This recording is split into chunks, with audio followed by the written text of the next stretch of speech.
Main road ಇವ್ರು ಹೇಳ್ತಾರೆ ತಮಾಜಿ main road 1.5 ಕೋಟಿ ಅಂದ್ರೆ ಒಳಗಡೆ 75 ಲಕ್ಷ ಅಂತ. 5 ವರ್ಷದಿಂದ ಎಷ್ಟಿದ್ರೆ 5 ಲಕ್ಷ, 1 ಲಕ್ಷ, 2 ಲಕ್ಷ, 3 ಲಕ್ಷ ಇತ್ತು. ಬಿಡದಿ ಟೌನ್ಶಿಪ್ ಯೋಜನೆ HD ಕುಮಾರಸ್ವಾಮಿ ಜಮೀನಿಗೂ ಎಕರೆಗೆ 2.5 ಕೋಟಿ ರೂಪಾಯಿ ಪರಿಹಾರ. DK ಶಿವಕುಮಾರ್ ರಾಮನಗರ ಬಿಡದಿ ಟೌನ್ಶಿಪ್ ಯೋಜನೆಯಡಿ ಭೂಸ್ವಾಧೀನವಾಗುವ ಜಮೀನಿಗೆ ಎಕರೆಗೆ 2.50 ಕೋಟಿ ರೂಪಾಯಿ ಪರಿಹಾರ ನೀಡಲಾಗುತ್ತದೆ. ಇದೇ ಪ್ರಮಾಣದ ಪರಿಹಾರವನ್ನು ಮಾಜಿ ಮುಖ್ಯಮಂತ್ರಿ HD ಕುಮಾರಸ್ವಾಮಿ ಅವರ ಜಮೀನಿಗೂ ನೀಡಲಾಗುತ್ತದೆ ಎಂದು ಉಪಮುಖ್ಯಮಂತ್ರಿ DK ಶಿವಕುಮಾರ್ ಹೇಳಿದ್ದಾರೆ. ಮಾಗಡಿ ತಾಲೂಕಿನಲ್ಲಿ ನಡೆದ ವೈಜಿ ಗುಡ್ಡ ಏತ ನೀರಾವರಿ ಯೋಜನೆಯ ಶಂಕುಸ್ಥಾಪನಾ ಕಾರ್ಯಕ್ರಮದಲ್ಲಿ ಮಾತನಾಡಿದ DK ಶಿವಕುಮಾರ್, ಬಿಡದಿ ಟೌನ್ಶಿಪ್ ಯೋಜನೆಯಿಂದ ಈ ಭಾಗದ ರೈತರ ಜಮೀನಿನ ಮೌಲ್ಯ ಹೆಚ್ಚಾಗಿದೆ ಎಂದು ಹೇಳಿದರು. ಭೂ ಸಂತ್ರಸ್ತರಿಗೆ ಎಕರೆಗೆ 2.50 ಕೋಟಿ ರೂಪಾಯಿ ಪರಿಹಾರ ನಿಗದಿ ಮಾಡಲಾಗಿದೆ. ಇದೇ ಪ್ರಮಾಣದ ಪರಿಹಾರವನ್ನು ಕುಮಾರಸ್ವಾಮಿ ಅವರ ಜಮೀನಿಗೂ ನೀಡಲಾಗುತ್ತದೆ ಎಂದು ಸ್ಪಷ್ಟಪಡಿಸಿದರು. ಕುಮಾರಸ್ವಾಮಿ ಅವರು ಈ ಭಾಗದಲ್ಲಿ ಎಕರೆಗೆ 6 ರಿಂದ 7 ಸಾವಿರ ರೂಪಾಯಿಗೆ ಜಮೀನು ಖರೀದಿಸಿದ್ದರು. ನಾನು ಕೂಡ ಈ ಪ್ರದೇಶದಲ್ಲಿ ಎಕರೆಗೆ 7 ರಿಂದ 8 ಲಕ್ಷಕ್ಕೆ ಸುಮಾರು 10 ರಿಂದ 20 ಎಕರೆ ಜಮೀನು ತೆಗೆದುಕೊಂಡಿದ್ದೇನೆ. ಈಗ ಸರ್ಕಾರದ ಯೋಜನೆಯಿಂದ ಈ ಭಾಗದ ಜನರ ಆಸ್ತಿ ಮೌಲ್ಯ ಬಹಳಷ್ಟು ಹೆಚ್ಚಾಗಿದೆ ಎಂದು ಹೇಳಿದರು. ಈ ಸಂದರ್ಭದಲ್ಲಿ ಮಾಗಡಿ ಭಾಗದ ನೀರಾವರಿ ಅಭಿವೃದ್ಧಿ ಬಗ್ಗೆ ಮಾತನಾಡಿದ ಅವರು, ಕಾವೇರಿ, ಹೇಮಾವತಿ ಮತ್ತು ಎತ್ತಿನಹೊಳೆ ಯೋಜನೆಗಳಿಂದ ಈ ಭಾಗಕ್ಕೆ ನೀರು ತರುವ ಯೋಜನೆ ರೂಪಿಸಲಾಗಿದೆ ಎಂದು ತಿಳಿಸಿದರು. ಒಟ್ಟು 115 ಕಿಲೋಮೀಟರ್ ದೂರದಲ್ಲಿ ನೀರನ್ನು ಪಂಪ್ ಮೂಲಕ ಲಿಫ್ಟ್ ಮಾಡಿ ಕೆರೆಗಳನ್ನು ತುಂಬಿಸುವ ಕೆಲಸ ನಡೆಯಲಿದೆ. ಇದರಿಂದ ರೈತರಿಗೆ ಹೆಚ್ಚಿನ ಪ್ರಯೋಜನವಾಗಲಿದೆ ಎಂದು ಹೇಳಿದರು.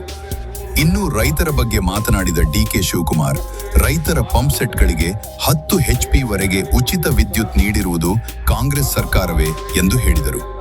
ರಾಜ್ಯದಲ್ಲಿ 2.20 ಲಕ್ಷ ಜನರಿಗೆ ಆಸ್ತಿ ದಾಖಲೆ ನೀಡುವ ಮೂಲಕ ಭೂಮಿ ಗ್ಯಾರಂಟಿ ನೀಡಲಾಗಿದೆ ಎಂದು ಹೇಳಿದರು.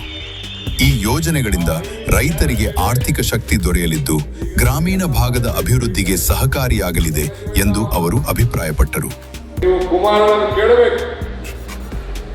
ಆ ದಳದ ಕ್ಯಾಂಡಿಡೇಟ್ ಯಾರಿದ್ದಾರೆ ಅವ್ರು ಕೇಳಬೇಕು. ನಿಮ್ಮ ಲೋಕಸಭಾ ಕ್ಯಾಂಡಿಡೇಟ್ಗೆ MP ಕೇಳಬೇಕು. ನಿನ್ನ ಕಾಲದಲ್ಲಿ ಒಂದು ಟ್ರಾನ್ಸ್ಫಾರ್ಮರ್ ಹಾಕೊಟ್ಟಿದ್ಯಪ್ಪ, ರೈತರ ಮಕ್ಕಳು ಅಂತ ಹೇಳ್ತಾ ಇದ್ರಲ್ಲ, ಯಾವ್ದಾದ್ರು ಒಂದು ಕೆರೆ ತುಂಬಿದಿರಪ್ಪ. ಈಗ ಸತ್ತೇಗಾಲದಿಂದ ಇಗ್ಲೂರಿಗೆ 26 ಕಿಲೋಮೀಟರ್, ಇಗ್ಲೂರಿಂದ ಮೊಗೇನಹಳ್ಳಿಗೆ 58 ಕಿಲೋಮೀಟರ್, ಮೊಗೇನಹಳ್ಳಿಯಿಂದ ಕಣ್ಣೋಕ್ಕೆ 6 ಕಿಲೋಮೀಟರ್, ಕಣ್ಣೋದ್ರಿಂದ ವೈಜಿ ಗುಡ್ಡಕ್ಕೆ 25 ಕಿಲೋಮೀಟರ್, ಒಟ್ಟು 105 ಕಿಲೋಮೀಟರ್. ಒಂದ್ ಕಡೆ ಇನ್ನೊಂದ್ ಕಡೆ ಪಂಪು, ಇನ್ನೊಂದ್ ಕಡೆಯಿಂದ ಇನ್ನೊಂದು ಪಂಪು 160 HP ಪಂಪನ್ನ ಹಾಕಿ ನೀರನ್ನ 115 ಕಿಲೋಮೀಟರ್ಗೆ ಲಿಫ್ಟ್ ಮಾಡಿ ಇವತ್ತಂದು ಈ ಕೆರೆಗಳನ್ನ ತುಂಬಿಸುವಂತ ಕೆಲಸ ಮಾಡ್ತಿದೀವಲ್ಲ.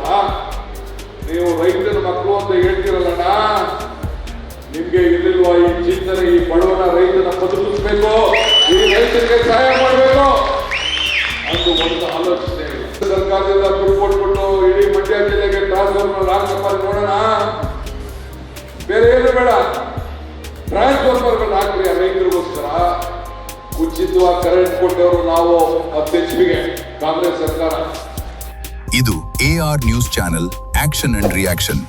ಇದು ವದಂತಿ ಅಲ್ಲ, ವಾಸ್ತವ. ಈ ಮಾಹಿತಿ ನಿಮಗೆ ಇಷ್ಟ ಆಗಿದ್ದರೆ ಶೇರ್ ಮಾಡಿ, ಕಾಮೆಂಟ್ ಮಾಡಿ, ಲೈಕ್ ಮಾಡಿ.